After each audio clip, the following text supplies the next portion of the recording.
So how can retailers create incremental revenue streams? Maybe some thoughts and ideas that way. Think about what your products are and think about what would go with them. What's a complementary? Like, for example, again, I'm going to take the sweet shop. She has ice cream and she has candy. Think about what your customers would like to have you carry. Go out of the box a little bit. So you're a clothing store. Maybe you do carry some essential items in there, such as, school supplies, things along that line. Because I think more and more people are going to be shopping in the smaller shops as opposed to the big box. So ask them, hey, if I had this, would you buy it? Or what would you like me to carry that can make your life easier? And again, create an incremental stream for you. Consider apparel like these, like Robin and I are wearing. Get masks, get hats, get shirts with your brand, your logo on it. People like that kind of stuff. And they'll pick them up on an impulse just because, oh, hey, I'd like to have that. So think about that. Again, local is going to be the key.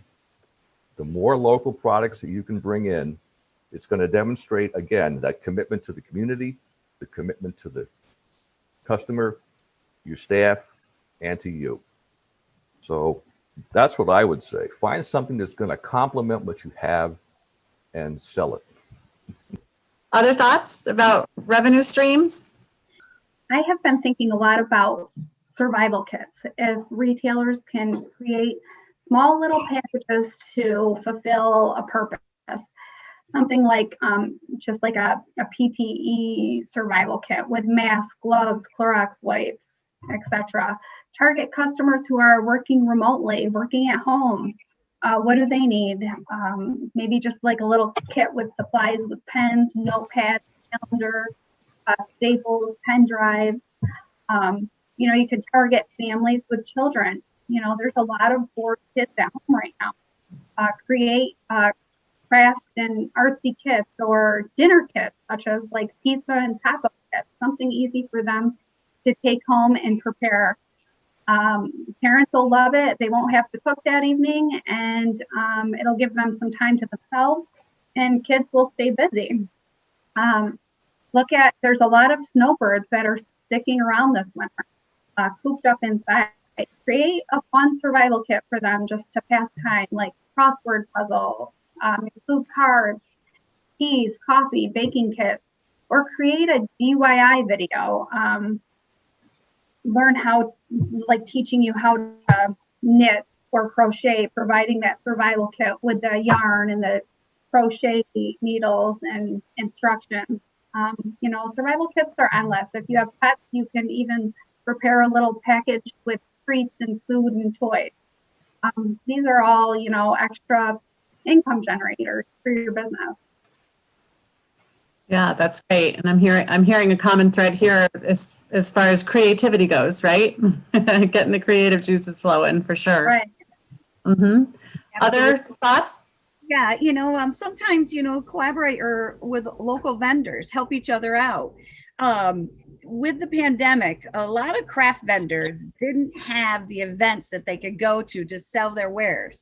A lot of craft vendors don't have a retail shop.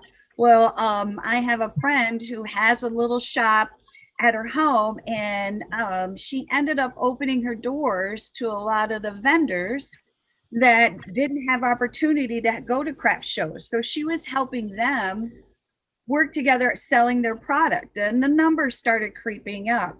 And she realized that a lot of her friends didn't even have online presence, didn't have Facebook, didn't have Instagram. So she, and at no charge to her friends, she helped them with getting online, so that as the numbers are creeping up, because the client decided to shut her doors for a little while to slow down the numbers, but she helped all of those. There was a good number of vendors that she was working with. So, that helps create revenue streams for all of them. They don't have the craft shows they can go to or the events. Well, this is the next step. Let's try to go online. And she helped them with that. These are really trying times. And more times than now is the time to help each other, business to business, to help each other, to, help them get some revenues, help them find some money and help them survive the winter. Yeah, absolutely. And, you don't ever know like what's going to come of that too, right? The positive things that can come from that down the line as far as working together and that kind of thing. There's a design studio here in my village, and the owner of the studio actually runs workshops. So those people that attend the workshops buy product to use, and that increases the revenue. Kiah, you were talking about the take-home kits for cooking. Little pizza place here. They offer pizza kits, Probably a little bit more cost effective. And I'm thinking that just like Kiah said, that some of those workshops, could be online workshops. You figure that out. They pick up the supplies they need, to do a project or something like that. And then there can be an online safe at home workshop that they attend. So yeah, great idea. Yeah, the trend even with Christmas cookies. So people don't know how to make Christmas cookies, but kids love to decorate. I mean, you're seeing stores putting together those little Christmas cookie kits. The cookie's all made, but here's the frosting, here's the sprinkles and everything. And that's really something fun to do. So think about, it might not be Christmas cookies, but in the winter, well, you got Valentine's Day, you got St. Patrick's Day.